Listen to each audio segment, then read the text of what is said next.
What's going on, everybody?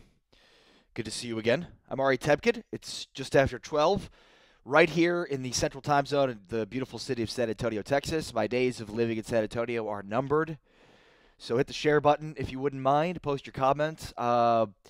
If you could believe it, we'll actually get back into some quiet talk a little bit later on in the show. I have a lot to get to, a variety of programs, a variety of things to discuss today. A couple of programming reminders. You may have seen in the bottom scroll at the beginning that the great David Chancellor will join me in studio tomorrow. Ha ha ha, in studio here. In my house, studio, whatever it is. David Chancellor. So the hard line for one day only. We'll get back together. The moving truck comes Saturday morning. I'm moving to Dallas. We'll be doing some work for 105.3 The Fan in Dallas. So very, very excited about that. More announcements forthcoming on exactly what I'll be doing coming up a little bit later, but stay tuned for all that. But I'm moving to Dallas on Saturday, so I'm doing my final two shows from San Antonio today and then tomorrow. And the hard line with David Chancellor will be back in action tomorrow right here on Showtime, as Chance will join me in studio tomorrow for the program. So it's going to be a lot of fun, and I'm really looking forward to having Chance with me in studio. All right, hit the share button. I'm Ari Temkin. This is Phantom. We are the New World Order of Sports Media to digital. So no matter where you are, YouTube, Twitch, Periscope, Twitter, it's the same thing, but whatever. Facebook, we are giving you great live sports content and sports coverage. Hit the share button. Post your comments. Let's get this thing rolling. If you haven't been following this TO story, Jeff Easton in the house, what's going on? Jason Garcia, Jenna Garcia. The JGs back-to-back, showing up on my feed. Hit the share button. Sharing is caring, everybody. So if you have been following the Battle of Petty, it appears that the Hall of Fame committee has one-upped T.O. when it comes to Petty. Terrell Owens, a unquestionable NFL Hall of Famer and one of the greatest receivers in the history of the game, was voted into the Hall of Fame for the Pro Football Hall of Fame on his third try. 3 tries for T.O. 3 tries. So if we just trace the Petty, you start with the Petty for T.O. You start with the Petty on the side of the Hall of Fame committee, which, according to its bylaws, is going to vote somebody into the Hall of Fame based on their football merits alone, which seems right. Makes sense. I mean, Ray Lewis is in the Hall of Fame now, and he killed somebody. Or he drove the getaway car, allegedly. Or, he drove the getaway car and then flipped in order to, put his friends or the real people that committed the murder behind bars. At any rate, Ray Lewis is fine. Hall of Famer on the field based on based on what he did on the field and accomplished on the field. T.O. is the leading receiver in the history of the game. But also, and to me most importantly, the idea that he was a locker room cancer is somebody that people like to always throw out there. Bad locker room guy. Not great for the locker room. So it's not just about, with T.O., he had this large personality. He was a showman. He was very selfish and self-absorbed, egomaniacal, you might even say. And so people take that to mean that he was bad for a locker room. And then you look at the actual, hard evidence. He was in San Francisco. They were really, really good. They got to NFC Championship games. Perennial playoff team. He left. They were in the toilet. Went to the Cowboys. Same difference. They weren't good before he got there, the Cowboys. He goes to the Cowboys. They're great. He leaves. They're in the toilet. Philadelphia. Same story. Literally every team that he played for, especially not in the back end of his career when you talk about Cincinnati, Buffalo. I'm talking about the big 3 of the teams that T.O. played for, right? In his prime, when he was the best receiver in the game. San Francisco, Dallas, and Philadelphia. When he got there, the teams were not as good. When he was there, the teams became better. When he left, the teams were not as good. Teams are here. He gets there. Teams are here. He leaves. Teams are here. How does that mean? That means the opposite of a bad locker room guy, doesn't it? How else do you explain it? The teams that he was on got better when he got there and got worse when he left because he was so dominant and so good. So he should have been a first ballot Hall of Famer. So it starts, the Battle of Petty starts with T.O., or rather starts with the Hall of Fame, withholding him from the Hall of Fame. Then T.O. one-ups the Petty, and he goes Petty and says that he's not going to attend the Hall of Fame ceremony. He's going to remove himself from the Hall of Fame ceremony. Then he made the announcement recently that he is going to do his Hall of Fame induction ceremony at his alma mater, Tennessee Chattanooga. He's going to speak at Tennessee Chattanooga. The event is free and open to the public. And so it actually in many ways turned out to be kind of a cool thing in my opinion. Like I'm definitely, if I ever got elected into the Hall of Fame, I'd be there. I would go to the Hall of Fame if I was ever elected into it. I think he should be there. But I also like the idea of, Tennessee Chattanooga, not the most well-known university in the country, especially when it comes to pro football players. So for him to speak there and talk about what he was able to do, what he was able to accomplish, and sort of talk to every individual and say, you can accomplish great things. This was my stepping stone to accomplish great things. I don't know that that's what he's going to say. I'm just saying, like, in essence, that's what he could do. So I kind of got on board with that idea, that notion. So I went from, now T.O. is still petty in this.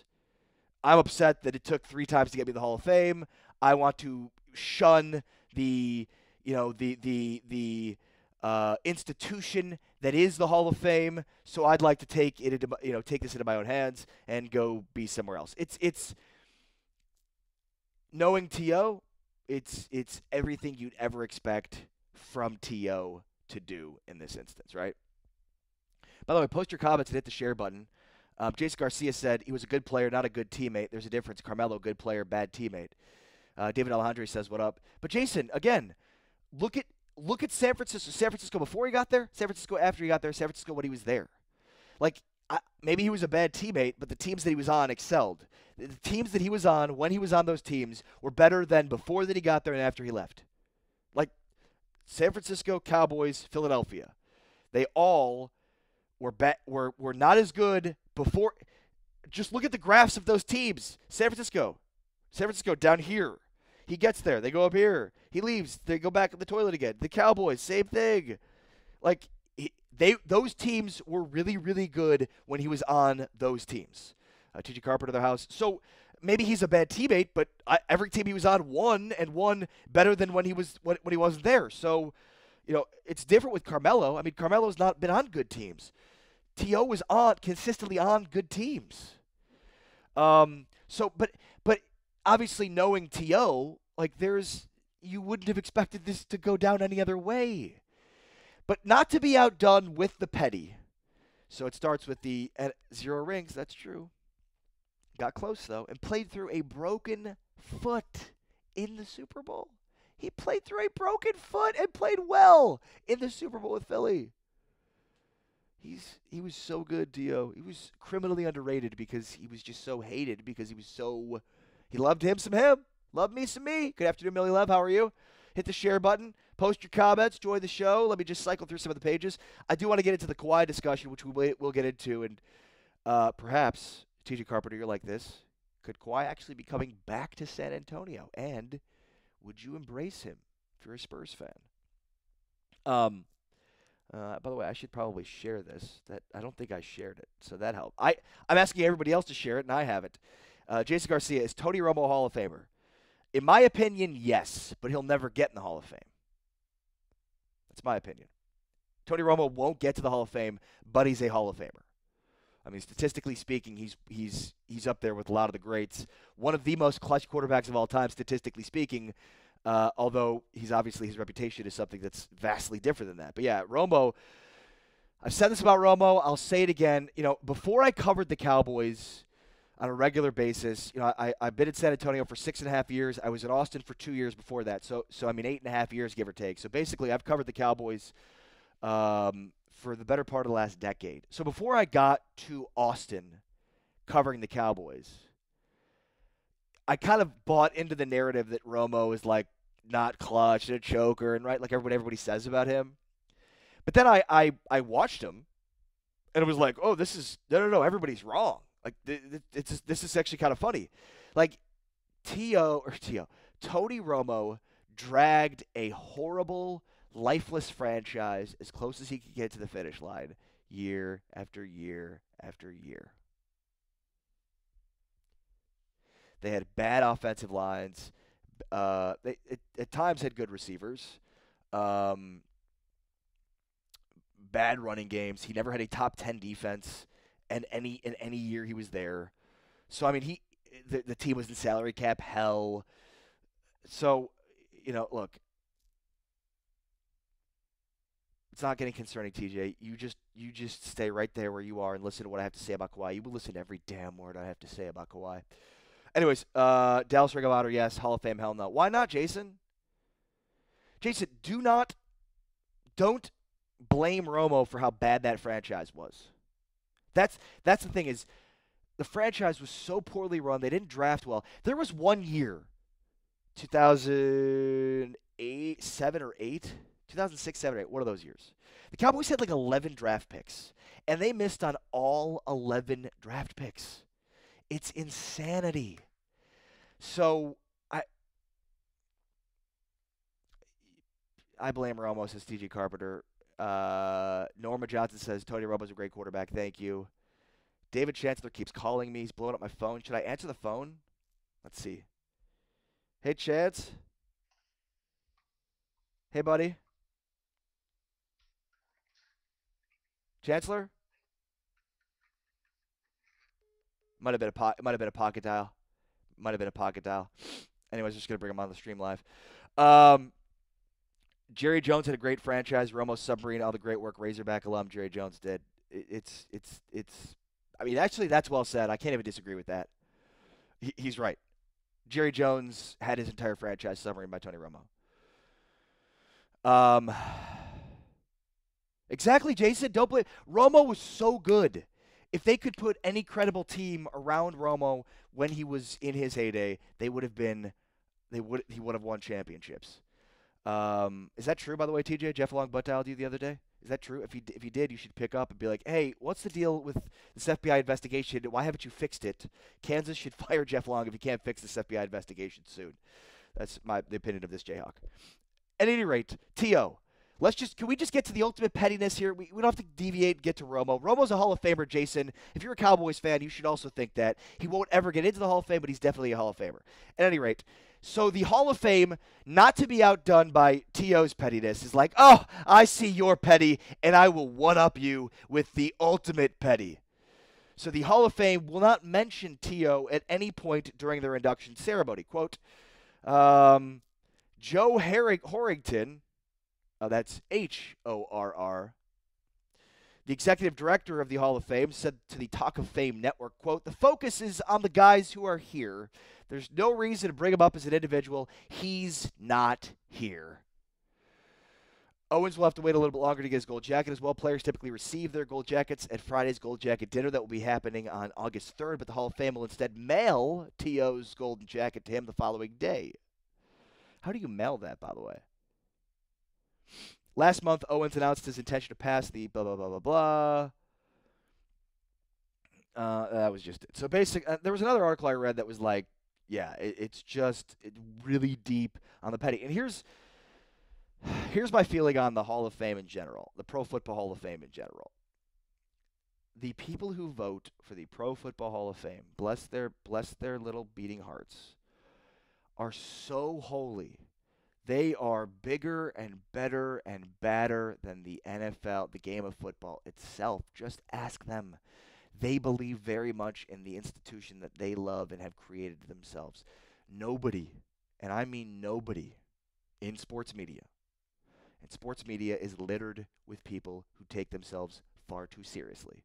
But nobody, and I mean nobody in sports media, carries themselves with a greater aura of self-importance than the pro football writers who comprise the Pro Football Hall of Fame voters.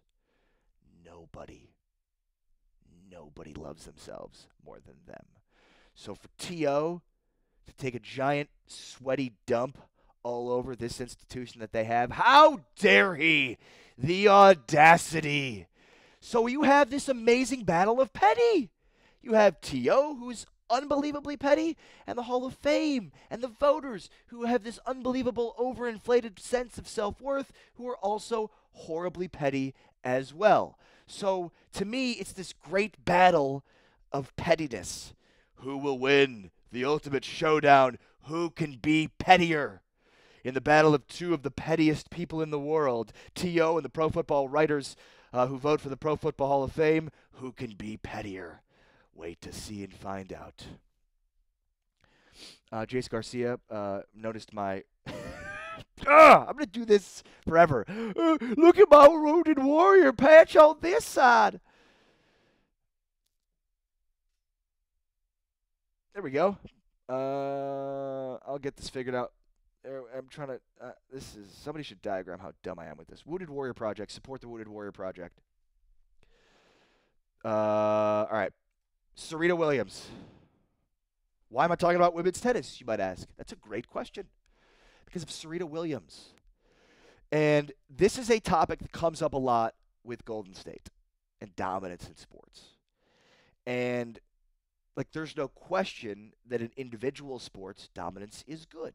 Tiger Woods, Serena Williams, Jack Nicklaus. What about in team sports, though? Wouldn't the principle still be the same? Like, if dominance, women's basketball, not an individual sport, but it brings attention to women's basketball, where there is no attention to women's basketball independent of it. You look at Serena Williams bringing attention to tennis, women's tennis, where there is basically no attention to women's tennis. Tiger Woods bring attention to golf, where there is virtually no attention to golf. You might say, well, the NBA doesn't need the additional attention; it already has the eyeballs. Look, I just think dominance in sports is good. Period. Whether it's individual sports or not, because dominance is polarizing. And when it comes to Serena, you're not going to find many people that are anti-Serena. But for Golden State, dominance is polarizing, and it creates more viewership because either people want to tune in to watch Golden State lose, or they want to tune in to watch them win. But either way, you're tuning in. If you watch a NBA Finals, with all apologies to Spurs fans, between the Spurs and Pistons, there's very little interest on a national scale because nobody really cares or has any negative thoughts on Detroit or San Antonio, which is why, apologies to Spurs fans, the Spurs-Pistons Finals, one that Spurs won, they don't really care that it was the most unwatchable finals in the history of the game, which isn't actually analytically true, but it is analytically true to point out that it was the lowest rated NBA Finals over the last 2 decades. My question to you is, Serena Williams the most dominant athlete in the history of sports? Serena Williams, earlier today, beat gorgeous Julia Gorgeous, or no, that's not her last name. She just is gorgeous, from Germany.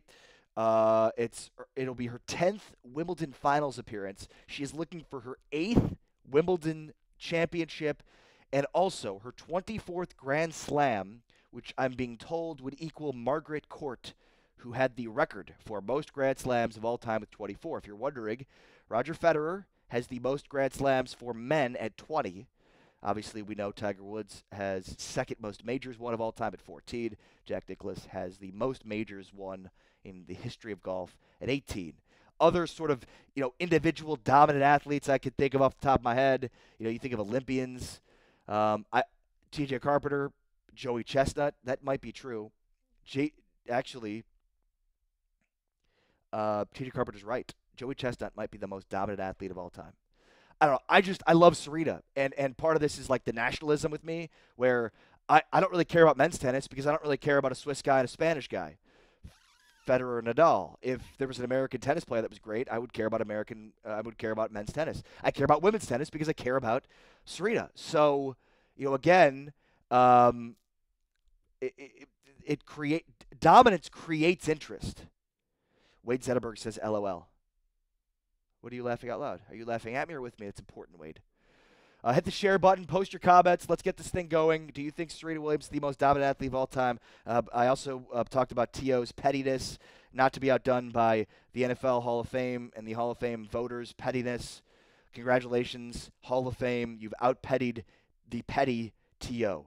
Hit the share button. Post your comments. Thank you for joining us. I'm Ari Tepkin. We're live on Phantom, the new world order of sports media, delivering live content in the sports realm to the digital places that you already congregate, Facebook, YouTube, Twitter, Twitch, Periscope, and on and on and on. Again, our big story today. So the way I want to segment this is Larry Maddox in the house. Wade Zetterberg says, and she cares about you. Serena? Hell no, she doesn't care about me. I don't care. No athlete cares about me. Or what I think. I didn't think that they did. Nor did I want them. Nor do I care. Like, I don't care about them. Well, I do. I mean, Serena. Here's the ultimate thing about Serena. She is 10 months removed from having a child. Now there is obviously no male equivalent in that, but she also had major issues at the end of the pregnancy where she had, I think, a pulmonary embolism, which means like she had like a blood clot potentially in her veins, I think, which she could have died um, during childbirth. You're not an athlete, TJ. You just sometimes. Are you an athlete? What'd you play? You played rugby, right? On a club team at Arkansas. You're quite the athlete. Oh, I was LOLing the Joey Chestnut comment. You weren't even LOLing me. You were LOLing TJ. Screw TJ. You can LOL TJ when he does noon o'clock after this show, okay? This is not where you come to laugh at things that TJ says. Really putting my ego in check there. Anyway, what we're talking about, I do want to get into the Kawhi thing. That's my big story. The way and here's people on the San Antonio Spurs Spirit page. Tristan Wilkins says hello. Derek Kincaid with the shout-outs. Nets Spurs in 03. Shannon Lott says Serena's the GOAT. Yeah, Serena is. TJ says he's funnier than me. Funnier than I. It's subcontext, yes. Yeah. Sometimes not, though. And by the way, I think a lot of the rewrites that I had for the scripts of your little sports show that you do, your little comedy, funny sports show you do, mine were better. They were. The jokes didn't play out very well. I just wanted to appease you and tell you they were good, but they weren't. No, I'm kidding. TJ's one of the funniest people I know, and sometimes intentionally. Wade Zetterberg, I played youth baseball in the early 80s. Wade Zetterberg's an athlete. Shannon Lott says, plus Serena doesn't get the respect she deserves, which makes her success much better. Yeah, I think I agree with that. I just also think it's insanity that she is 10 months removed from having a child. And, like, here's the thing that I found out after having a kid is it can change the mother. Like, the mother can be changed in ways that you just don't know how they're going to react to it. You know, that how it will change them psychologically, motivationally, you know, those kinds of things. So, and then to go out, 10 months later, basically leave your kid at home, which is a very difficult thing for new mothers to do, and then go compete. It's insane. It's insane that somebody that nearly died during childbirth gives birth 10 months later, she's going to go win Wimbledon. That's unbelievable. I would have loved to have seen her won, not the U.S. Open, the French Open a couple of months ago, but I think she lost in the semis.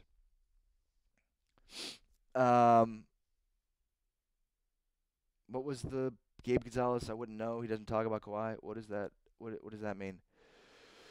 All right. Is it time to move on? All right. Before we move on to the Kawhi topic, so the future of this show, and by the way, TJ, I guess I could just tell you right now, I think like formatics for these kinds of shows. Can we do a meeting while I'm live in the air? Because you're here, TJ. Is Josh here? Is Josh watching? Josh Briscoe? For the formatics of the show, I think if you do 3 topics, you do big, bigger, biggest. And you don't have to like title them that. You can come up with some sort of funny or more creative thing, TJ, because you're the funny, creative one. But big story, bigger story, biggest story third. At any rate, the biggest story is coming up next. But first, here's Benjamin Albright. I'll be back in 30 seconds, y'all. Hey guys, Benjamin Albright, NFL Underground. I want to talk to you today about the Phantom Football Forum.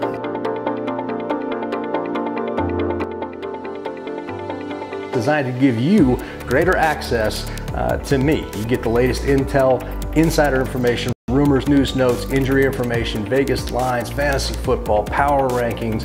Watch football games live with me. Phantom Football Forum. Only $1 for your first month if you sign up today. Facebook.com/WatchPhantom. The link right here. Come join us today.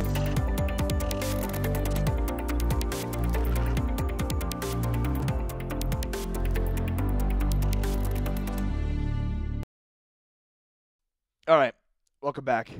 Quick break there. Apologies, but that had to be done. All right, so the big story today is Kawhi Leonard. How about that, TJ? Much to your surprise. I've deviated from the script a little bit this week. I've talked a lot of Cowboys. So yesterday on Steak, Bourbon, and Sports, which is a weekly show I do for my buddy Jerry Mandel's Kitchen, where we drink bourbon, eat steak, and talk about sports. We talked a little bit about Kawhi from the context of it's been awfully quiet. You might even say quiet. Hmm? Hmm? On the Spurs Kawhi Leonard front, where there was lots of noise, we have silence. Hmm. Seems like a good thing. It's not as if the reports of him wanting to be out and traded have intensified. No, it's the opposite. They have. They have. I didn't. It wasn't a pee break, TJ. It was a sharing to Spurs groups break. But I appreciate that. Actually, it takes me a long time to pee, but you don't need to know that. That's beside the point. Um, I I wonder if sports fans can be extraordinarily myopic. Thank you. Thanks, TJ. Appreciate it. And insofar as when the Kawhi stuff happens, it's like there is no way. Thank you, Wade. And DJ thinks he's the funny one. Please. I mean, Kawhi. Uh, Here's the question I want to ask Spurs fans: would you welcome Kawhi back? Would you be okay with Kawhi coming back? If he came back, would he get booed? Those are the kinds of things I want to know from Spurs fans. So again, sports fans can be very myopic. So in the moment, it's like we just think it'll never, this is going to change things forever and we'll never be the same. And it's never like that. It's never, ever, ever like that. It's like a week later, we forget about how big of a moment that was. And 2 weeks later, we even forget how big of a moment is. Think back on champions in sports. Like, if you try to go through who won the Super Bowl last year, who won the Super Bowl last year? Like, it takes you a minute to think it up. And think about that. Like, that's such a big deal, winning the Super Bowl. And yet, like, in the moment, it's like, I'll never forget this. I'll never forget this team or this. And it's like, it's just so fleeting. So we think as sports fans that these moments are going to last forever and that the feelings and emotions with Kawhi, like, they can never be reconciled. They've gone too far down this road. And for Spurs fans, it'll never be the same. People are going to be upset forever. And yet now you think it's been like, what, 2 weeks, and there's been like quietness, and it's like almost starting to get back to this. Yeah, he can come back. Yeah, I can see that. Just checking in on our YouTube page. Chris Leha says, to be honest, I think a formal apology would be needed for not speaking and letting everyone think the Spurs did a crappy job with his injury. I'd welcome him back just for on-court reasons, but I'm still going to hate him. Be honest, Chris. You're not going to hate him. Because if you're a Spurs fan, like, that's the thing, right? No one won the Super Bowl last year. Good point, Wade. If you're a Spurs fan, you want to win, right? And if you have Kawhi, you have a better chance to win. So, I think there might be some hurt feelings from the part, and thank you, Rudy, for sharing this. Zach, appreciate you commenting on the shirt. Also, Jason Garcia earlier said he loved the shirt as well. So, do this right. Hey, I got it.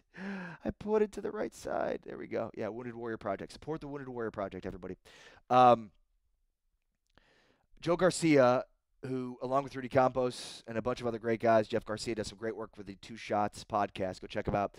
I want to pull a Moses and remove Kawhi Leonard from Spurs history. The only way Kawhi could fix his reputation in San Antonio is to make a public apology, but that'll never happen. Joe, I'm going to disagree with you. The only thing that he can do is come back and play for the Spurs and sign a long-term deal with the Spurs. And here's what he could do. And I did a little TV this morning with David Chancellor, Jabari Young. And Jabari said this, and I agree with him. Like, Kawhi can basically play ignorant. Well, I never said anything. Because he literally didn't. He hasn't said anything. So he could stand in front of the media and say, I never said I didn't want to be here. Yeah, but there are reports. Yeah, I don't know what those reports were, but I never said anything. So, he could basically play ignorant and feign ignorance. And here's the thing. Joe, do you like winning? Then welcome Kawhi back with open arms. Tina Matthews says hello. Hi, Tina. How are you? TJ Carpenter really liking that shirt. You were the third person to say TJ, and all you did was just you're a follower, TJ. You followed Jason Garcia and you followed Zach Rosenberg. Tina Matthews says, yeah, I'd love to see him come back, but he needs to leave the drama at home and play ball. And that's why, to me, this silence has been deafening, because, here's what I think is going to happen. In July 22nd through the 25th, Kawhi will be at Team USA camp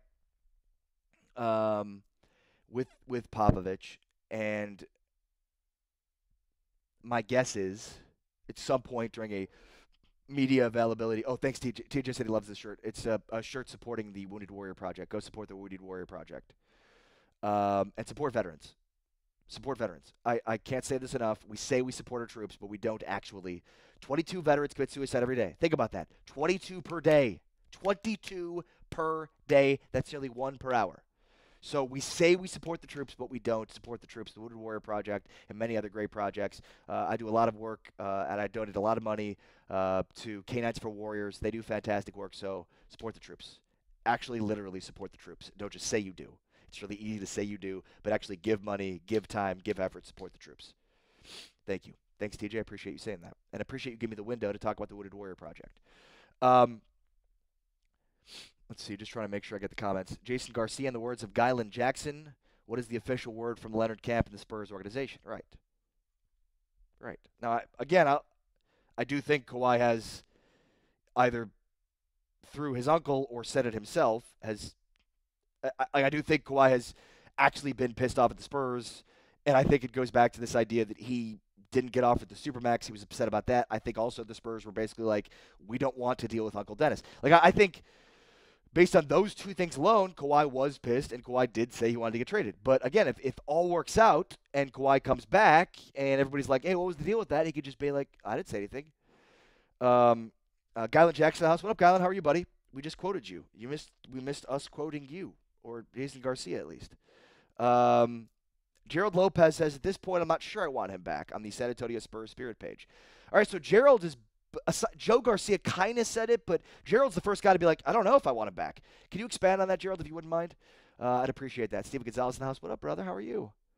I also wanted to get to Joe Garcia's comment here. True that Kawhi Leonard could deny the whole thing, and you have a point, Ari. When TP9 and Brad Berry thing came out, winning made that whole thing go away. Yeah. A little bit different, but certainly similar. But you're right. I mean, winning cures all. And that's like this. The Spurs have built their roster this offseason like they're going to have Kawhi Leonard. And I'm not sure that they know they're going to have Kawhi Leonard, but they have gone about their roster construction as if they're going to have Kawhi Leonard. Jenna Garcia says, if Cavs fans can forgive LeBron, Spurs fans can forgive Kawhi. He hasn't even left yet. Good point. Sup. Robert says, yes, that would be awesome. Corey Cole says, Jimmy Butler. Corey, enough with the Jimmy Butler stuff, okay? He just liked a thing on Instagram. That's literally all he did. All he did was go to Instagram and like something that said he could join the Spurs. That's all he said. Also, the Wolves, go Google Jimmy Butler minutes played. Tom Thibodeau is running Jimmy Butler into the ground. Like, Jimmy Butler is like 175 years old in basketball years. Like, seriously, I love Jimmy Butler, Jimmy Buckets. And by the way, Jimmy Butler, I always thought Jimmy Butler, Kawhi Leonard, Klay Thompson. I can't remember that draft off the top of my head, but those three guys in the same draft, very similar profiles, right? And all seem to be underrated relative to where their draft status was. Again, I'm trying to think of that exact draft, but you're looking at three of those guys are the top three players in that draft, and I'd still have obviously Kawhi Leonard as the number one player in that draft out of those three. What if the Spurs signed Kevin Durant? Wouldn't that be awesome, Ari? TJ, now you sound stupid. Rudy Capo says, I made it clear I don't want the fake number 2 anymore. Will I boo him? I don't know. I can't say, but it's crossed my mind. Rudy, get on board, Rooney.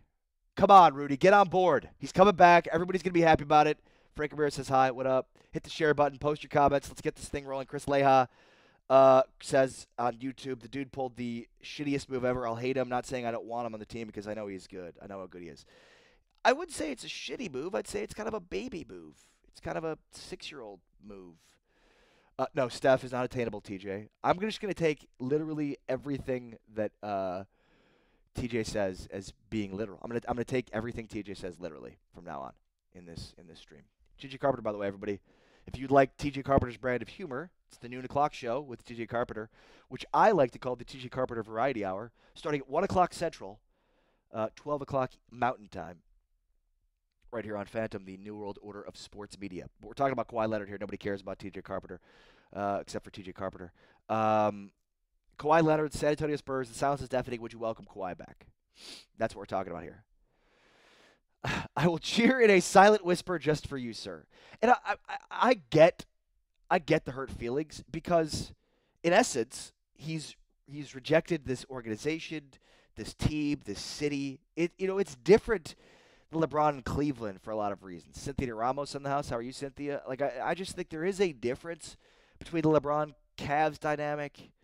It's the Spurs are so important here because, and it's heightened because, it's the only game in town, and the team has been so good, and they've been run so well, and the idea of like this city's not good enough.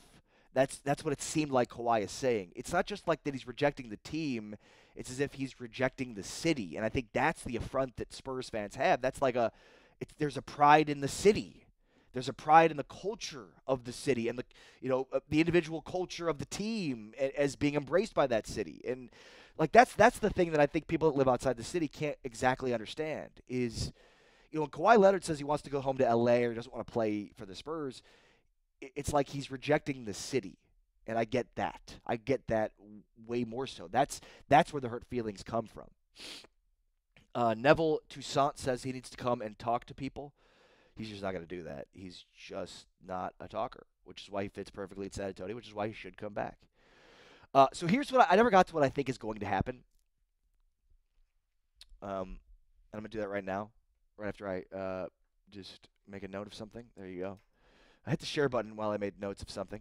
Steven Gonzalez says, Kawhi basically slapped San Antonio in the face. Forgivable, sure. Forgettable, no way. Yeah. Agreed. Well said, Steven. Hit the share button, everybody. TJ Carpenter says, Greg Popovich is going to be Lakers coach soon. And sticking with what I said, I'm going to take everything TJ Carpenter says literally. TJ, do you know something? Do you have sources on this? I had no idea. That's crazy. Coach Lakers, that doesn't seem like something Pop would do, but you would know. Obviously, being a Lakers fan, TJ, as you are. TJ Carpenter, huge Lakers fan, the sports nihilist that he is. Now I've got to make another note of something. TJ is stupid. Cool. Got it. Perfect. Now it's documented. So Team USA, Greg Popovich, trading camp in July, in a couple of weeks, July 22nd through the 25th, something like that. So obviously everybody's pointing to how awkward it's going to be. And I think what's going to happen is at some point there's going to be a media availability. At some point Pop's going to talk with the media. At some point he's going to be asked about Kawhi. And I think he is going to unload on the media. And he's going to show support for Kawhi. And I think it's going to happen in a few weeks. Like, I think it's going to happen right away. And I think that will completely take back the narrative. Because if we're being honest, Spurs fans have an unbelievable amount of trust for Greg Popovich and the things that he says. And this is going back to the myopic thought of sports fans. We might think this will never change. This is such a big thing. And Rudy and Joe and other Spurs fans that are like, no, just scrub him from history. He's gone. We can't stand, that those feelings can change and time heals wounds. And, now it's been a couple of weeks. There's been silence. A couple of weeks later, now Pop comes out in complete support of Kawhi and turns it on the media, which he's going to do. Like, that's what's going to happen. He's going to yell at the media for being the media and perpetuating the story. No, Steven, this is the thing. Steven has a Pop's face when asked about Kawhi. He's gonna want to be asked about Kawhi, and then he's gonna blow up because I think Pop wants to be asked about Kawhi so that he can show complete support for Kawhi. Greg Popovich is gonna go I have Kawhi's back. This is like in baseball when a manager wants to get kicked out, like and Pop is like a baseball manager when it comes to that they're in a situation, Pop's about to get thrown, like he's doing it on purpose, like he's doing it in order to support his team or a player. That's what managers do in baseball. That's exactly what he's going to do. He's going to come out and completely support Kawhi. He's going to yell at the media for creating and circulating this BS story, and we've always had his back, and this is on you for sensationalizing this story. He's going to point, and he's going to give you this face, and I feel bad for all of the media covering USA basketball. I feel even worse for the dude, perhaps it'll be Tom Osborne of the Express News, that has to ask the question. So, Pop, Kawhi's here. I mean, have you been having time to say, you know what? I've been waiting to unload on you media members, and he's going to go holier than thou because it's all going to be in support of Kawhi, and he's got to go after somebody. He's got to go after somebody. He's not going to go after Uncle Dennis because he's going to support Kawhi. He's going to go after the media.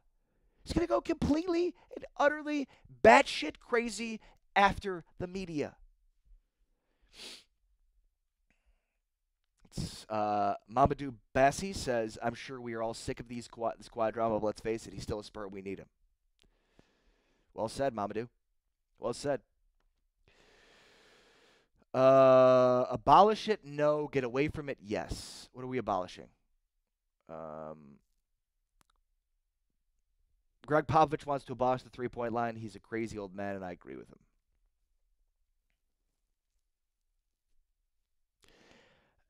You know, Pop, you're kind of misquoting Pop.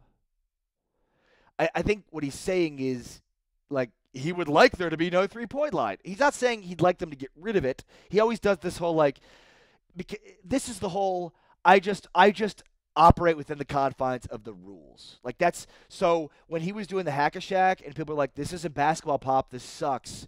And I always thought, I just see, anytime I'd watch it at Spurs game and we would just be going back and forth shooting free throws, I could just see Pop are we having fun yet? Are we having fun? I could just see Pop doing that. But he doesn't mean abolish it. He's just of this when he's asked about what do you think about the free throw, the free throw the Hack-a-Shack, he's got to come up with some answers. So he's like, well, I'm old school and but I've got to make a strategy within the confines of the rules. I mean, I'd like for them to get rid of the 3-point line, but since they have it, then, and by the way, they should get rid of the 3-point line. Wade and TJ, you're both crazy. Crazy, I tell you. Absolutely, utterly batshit crazy. 3-point line's awesome. Math. Hashtag math. Maybe they should make a 4-point line. Maybe we should do rocket jog and do a 10-point line.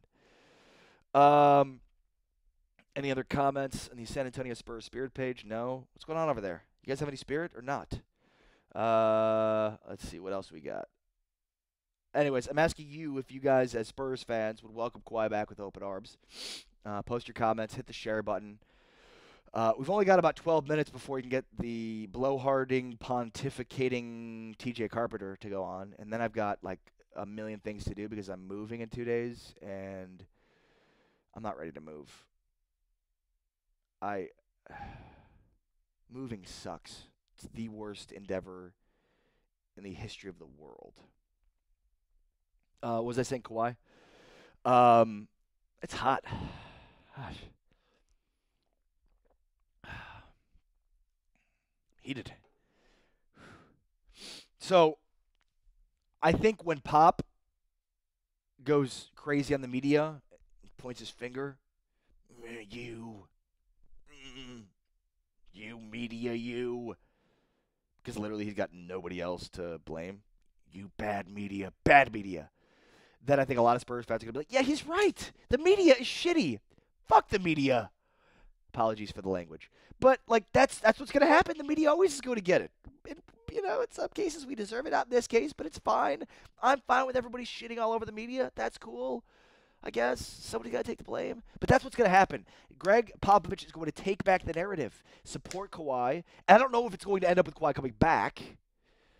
I don't know if it's going to end up with Kawhi coming back, but I do know that it will change the perception of Kawhi in this city in a major, major way. TJ says language at Ari Temkin. Do you have to tag me in that? Steve Gonzalez says just stay in the flagship city of Texas, San Antonio. I can't. I already have a place, and nobody wants me here. It's actually not true. But here's the deal. My wife's from Dallas. Her parents live there, so it'll be great to have a 2.5-year-old with a baby on the way, with parents around to help take care of them, which we don't have here. So, if there was one reason for me to move, it would be to Dallas or Chicago, so we could have that. Wade Zetterberg. Who is Wade Zetterberg? Is this a friend of TJ? You're funny. I am crazy. The 25-point rocket jock complete with confetti, air sirens, and Dean Cain celebrating. That line wasn't funny until it got to the Dean Cain celebrating, because that is always as soon as I say rocket jock, the first thing that comes to mind is Dean Cain. I feel like everybody's like that, right? The first thing you think of is Dean. Never give my ridiculous comments any attention during your live streams. Despicable. And here I am reading your comments like they're legitimate. Steven Vasquez, Kawhi hasn't cashed in to this point in his career, i.e. the small shoe contract. Once again, he will not say no to $80 million plus. Well, he might. I mean, he wants the Supermax. Why shouldn't he? The question is, the Spurs have some semblance of leverage here, which I've maintained throughout, insofar as, one, they're the only team that can give him the Supermax, which is significantly more than the $80 million, which is $50 million in the final year of the contract, $221, I think, million overall. And on top of that, so the Spurs know at the end of the day, they have the trump card that's oh, by the way, here's the Supermax. You want to sign it? You want to stay here? Sign it? Cool. Which I don't know, if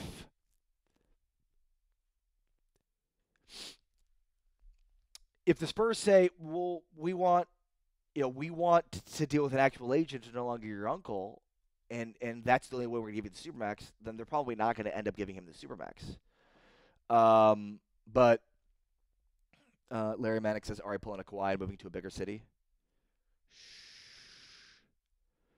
Also, I lost my job. Thanks for bringing it up, Larry. Kawhi didn't lose his job, okay?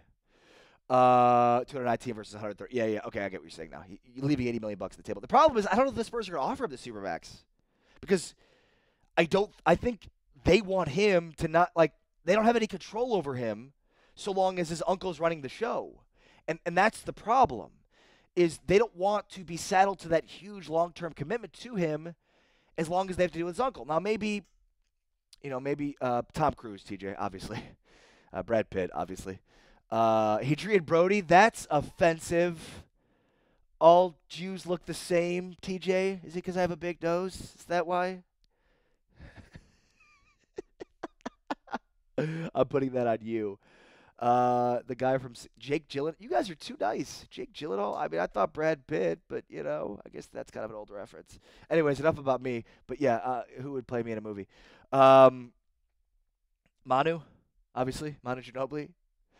Enough about me though. But who would play me in a movie? Keep them coming. But enough about me. Jason Biggs, Andy. That's mean and probably true. Kawhi. Anyways.